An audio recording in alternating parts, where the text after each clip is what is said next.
number of barriers to young Muslims integrating with wider society. Obviously, young Muslims get used to a certain culture from their upbringing.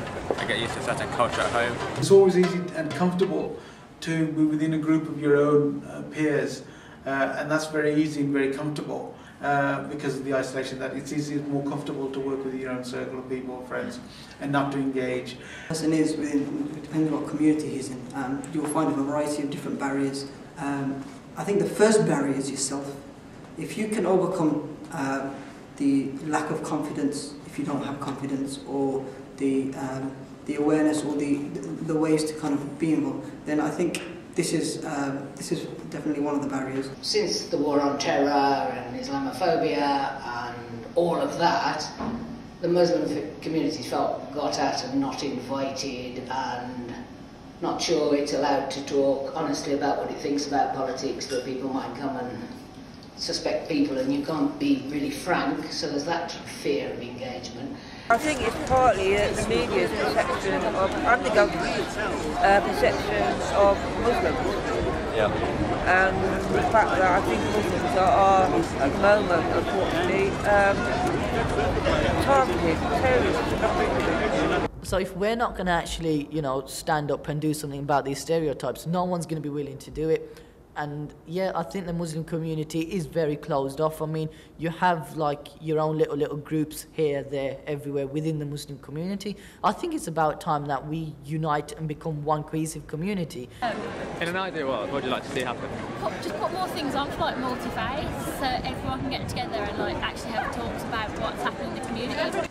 I was always involved with the students and with the young people, and I knew from just from my engagement with them that we had a lot on our chests and we like to rant, and we've only ever ranted to ourselves. It was like, oh, I was angry about this or I was angry about that, but we'd never tell anyone about it. I think political discussion is important, and I'm very conscious that the Muslim community is feeling got at and pressed back and under attack.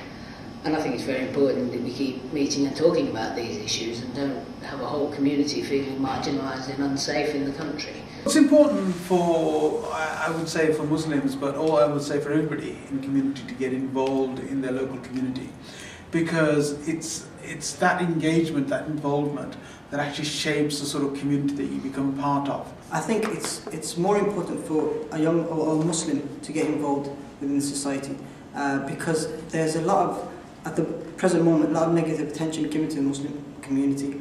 I think that by being involved, you'll get a chance to shape the way society works in accordance to how you want it to be shaped, and this is how democracy works. If you sit on your backside, nothing's going to happen, nothing's going to be done for you. I think particularly at the moment for the Muslim community, it's important to do that because there's such a negative stereotype about the Muslim community, and particularly about Muslim youths, to be honest with you, that we need to engage a lot more young people in doing some of those activities, in being active, and shaping the perception that other people have in the community about young Muslim people. I represent the biggest faculty at the university with 15,000 people, so I try to gauge all their views on whether they're happy with the lectures, tutorials, facilities, resources, just sort of try and improve the quality of the education. Well, I mean, young Muslims are more British than the generation that migrated. I mean, the generation that migrated have given their life to this country and worked